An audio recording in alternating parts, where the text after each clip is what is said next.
बेगम साहिबा, ट्यूकलस मारा गया।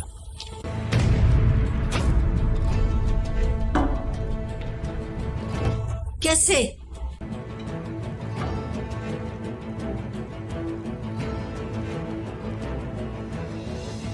उस्मान, ये उसी ने किया। उस्मान तो यहाँ है भी नहीं शहजादी, फिर कैसे? ये सिर्फ उस्मान ही कर सकता है। बहुत हो गया।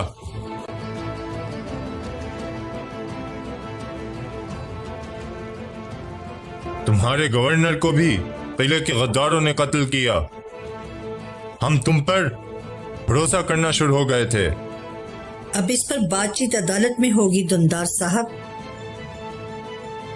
अगर अदालत में वो बेगुनाह निकला और फिर भी तुमने उससे लड़ना बंद ना किया तो मैं कोई लिहाज नहीं करूंगा।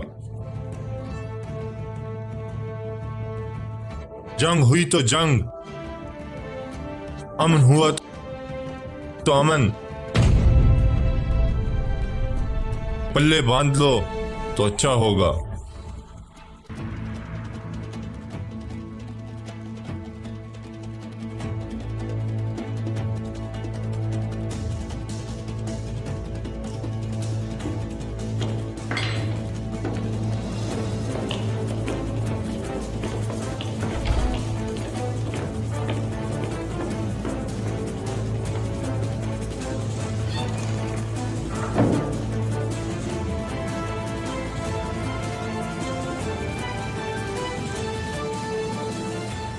तो आपका ख्याल है कि बाबर साहब के बेटे और गवर्नर का कातिल एक ही है?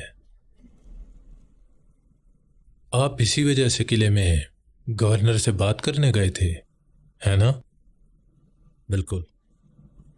उसके मरने से पहले मेरी उनसे बात हुई थी। बात हुई थी? मैं आगे भी जानना चाहूंगा। गवर्नर ने मुझे कहा था कि फितने इसी के किले से निकल रहे हैं आलिशार साहब।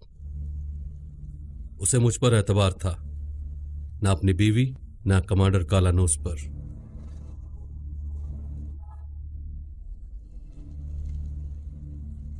जंग करीब है उस्मान साहब, खामोश रहने का वक्त नहीं है। काइयों और कोलू चासार के दरमियान जंग ऐसे है कि सल्जोक और बाज़ंतीनियों के दरमियान जंग। शहजादी सोफिया और कमांडर कालानूस तुम पर मुकदमा चलाना चाहते हैं। आप जिंदान से भी भाग आए। मुकदमा हमारी सरजमीन पर चलना चाहिए। क्यों? क्या मसला है? शहजादी सोफिया और कमांडर कालानूस वो मुकदमे से पहले मुझे मारना चाहते थे।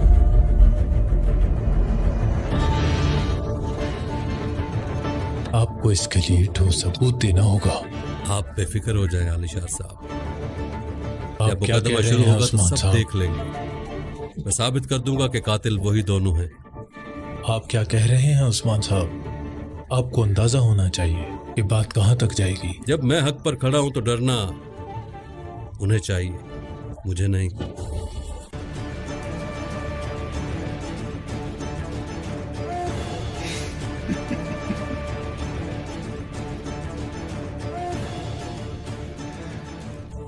मैं कहता हूं कि अगर वो आप जैसे शिकारी का शिकार हैं तो वो बर्बाद हो गए।